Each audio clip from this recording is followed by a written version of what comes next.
There's a level of discipline that makes people look at you with fear, and today you'll discover exactly how to get there. Have you ever seen that person who never fails, who wakes up every day at the same time, does the same things, and just never stops? While everyone else gives up by the third week, they keep going. While everyone else makes excuses, they show up. And you know what people say about them? Man, that's not normal. There's an ancient system created by Zen monks in Japan that produces exactly this kind of frightening consistency.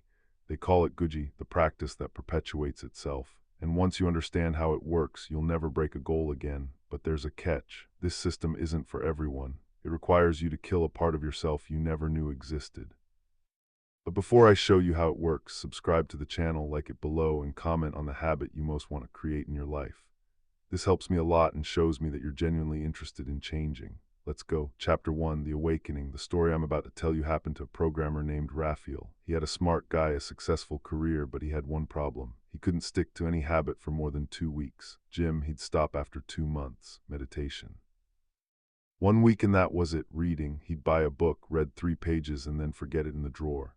The pattern was always the same. Monday, total motivation. Wednesday, first mental negotiation. Friday, complete surrender. Sunday, promises about the next week. Raphael tried everything: habit tracking apps, rewards, accountability partners. Nothing worked because he was fighting something he couldn't even imagine, the very architecture of his brain. Until the day he discovered why Zen monks can meditate for 800 years straight without missing a single day.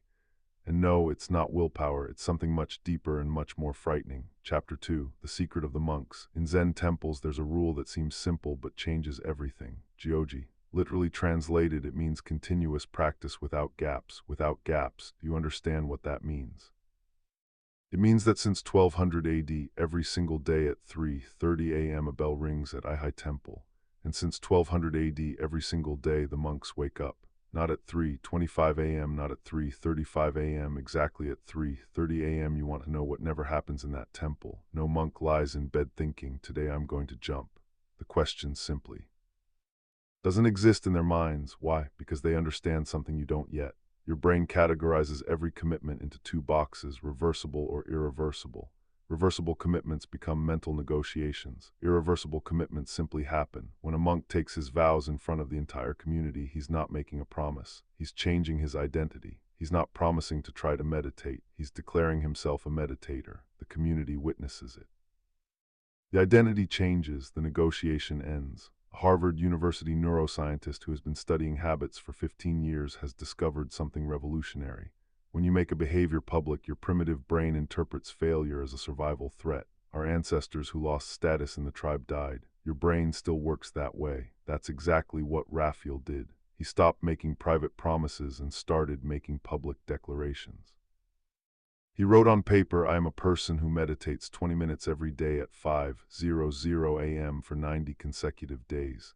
He signed it. He posted it on social media. He told everyone. His girlfriend said, you're being too dramatic. His coworkers said, man, you're trying too hard. Perfect. Every person he knew became fuel. Every morning he wanted to give up. He thought about having to look everyone in the face and admit he was just another guy who couldn't deliver on his promises. Day 3 brought the first real test. The alarm clock was 5:00 a.m. Immediately, my mind began its usual routine. You're exhausted. This isn't healthy. One day won't make a difference, but something fundamental had changed. The thought of posting online that he'd lost after 3 days was unbearable. Having to look his girlfriend in the face and admit he'd given up again. The public declaration had made giving up more painful than continuing. But here the real problem began. Chapter 3. The internal war. Even with all this social pressure, Raphael was still waging war every single day. His body didn't care about his reputation. He wanted to sleep when he was tired. The public declaration ended the mental negotiation, but he still fought biology every morning. That's when he discovered the monk's second principle, non-negotiable hours. Every day you waste mental energy on the same stupid question. When will I do this? Now or after breakfast, in the morning or at night? This decision burns up glucose in your brain that should be used for actual practice. You're wasting your fuel deciding when to drive instead of actually driving. Raphael chose 5:00 a.m. not because he was a morning person who loved watching the sunrise. He chose 5:00 a.m. because the world was asleep. No messages, no emails, no distractions, no excuses. The time wasn't about optimization. It was about elimination, eliminating every possible reason to do it later. The The first week was hell. Your body fought against it every morning. That's normal. Your body is a machine that works with patterns, and you're forcing it to build a new pattern. It resists. In the second week, something changed. He started waking up 2 minutes before his alarm. His body had begun preparing for what now awaited him. On the 14th, the alarm rang and his feet touched the floor before his conscious mind even engaged. No thought, no decision, just movement. Here's what most people don't understand about fixed hours. It's not about finding the perfect schedule. It's about removing time as a variable. When you do something at different times every day, you're asking your brain to make a new decision every time. When the schedule is fixed, your brain can't argue with a constant. But Raphael discovered a new problem. His schedule was fixed, but he kept changing what he did during that time. Some mornings, meditation felt right. Other days, he read, sometimes a few push-ups. His brain had found a new negotiating point. Instead of arguing about when, he started arguing about what. 20 minutes at 5:00 a.m. became reliable, but the practice itself was chaos. The fixed schedule had solved half the equation, but his mind was still finding loopholes to negotiate. He'd eliminated the when but not the what. And this is where Dogen's teaching on forms became controversial, because it requires you to do exactly the same thing every single day until your mind completely surrenders. Chapter 4. The one way you think variety keeps things interesting, but variety is actually where consistency dies. Every time you change what you're doing, your brain has to make micro decisions. Should I do push-ups or burpees today? Which book should I read? How long should I meditate? Every small decision is a crack where your old patterns leak back in. Raphael completely locked everything down. 20 push-ups, 10 minutes of meditation, 10 minutes of reading. Same order, same timer, same thing. His personal Ango period, 90 days of identical practice. His friends called him robotic. His girlfriend said he was getting annoying. They didn't understand that annoying was exactly the point. Third week, his mind went to war. Every morning it screamed for variety. This is stupid. You're not a robot. Mix things up or you'll burn yourself out. Fourth week, something broke. Not his discipline, but his resilience. The voice of negotiation grew quieter. By week 6, he was halfway through his push-ups before he even realized he'd started. The practice was taking care of itself. This is what people don't understand about consistency. It's not about willpower lasting forever. It's about repetition until willpower is no longer needed. Your body learns the sequence like a dancer learns choreography. An MIT researcher who has studied the automatization of behaviors for 12 years explains, when you repeat an action in the same context for approximately 66 days, the basal ganglia of the brain take over. The behavior becomes automatic. You are no longer deciding to do it. You are simply doing it. On the 35th, Raphael caught the flu. On the 40th, he was traveling for work. This is where the old pattern kicks in. Sick day, rest day, travel, exception. This is where you gave up before, where everyone gives up because perfect practice requires perfect conditions and perfect conditions do not exist. But Dogen understood something about gaps that changes everything.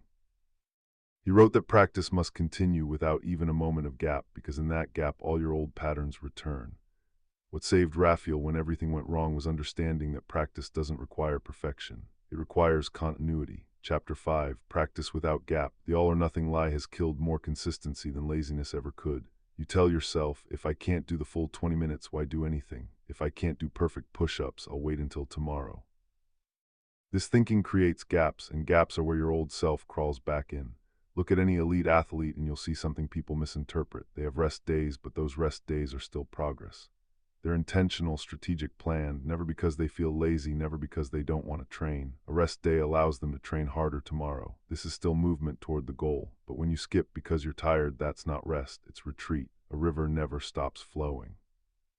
During a drought, it may be a trickle, but it never stops. The moment it stops, it's no longer a river. It's a memory of where the water used to be. Your practice is the same. The moment you create a gap, you're no longer practicing. You're someone who used to practice. Travel day arrived on day 40.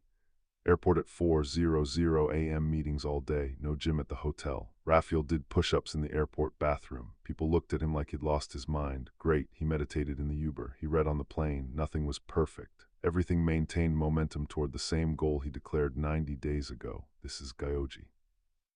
Practice continuing itself. That's when people started to notice. Coworkers said he seemed different. Friends said he was becoming obsessive. Someone actually said his discipline wasn't healthy, that normal people don't act like that. When you hear these words, you know you're on the right track. Normal people get normal results. You're not trying to be normal, you're trying to be unbreakable. But here's what no one prepares you for: the unexpected obstacles you never saw coming.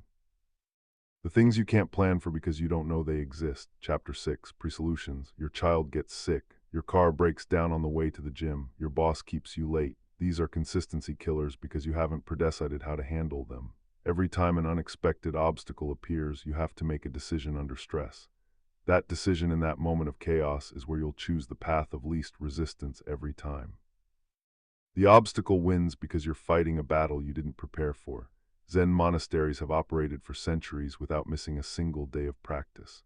Earthquakes, wars, famines, the practice continues. How? They don't make decisions when obstacles arise. The answer already exists. When the meditation hall floods, they go to the dining hall. When the dining hall catches fire, they sit in the courtyard. There's no meeting, no discussion, no negotiation. The bell rings. The response is automatic.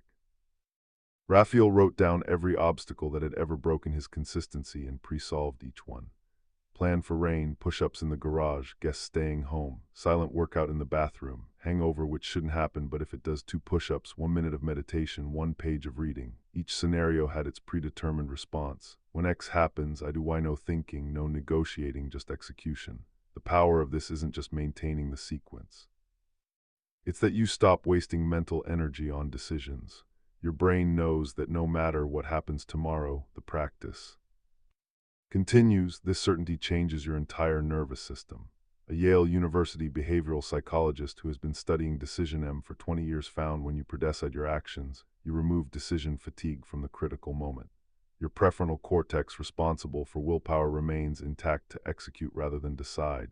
Day 70. Raphael's practice had become completely automatic. He would sometimes wake up not even remembering doing the push-ups. Body simply moved through the sequence like a programmed machine. His girlfriend's mother visited for a week. He did push-ups in the bathroom at 5:00 a.m. The practice continued because the answers were already written. On the 90th, he completed his personal Ango, 3 months of uninterrupted practice, but something deeper had happened. He was no longer the same person. Friends literally told him, "Your consistency is scary." His response was perfect. Great. Chapter 7.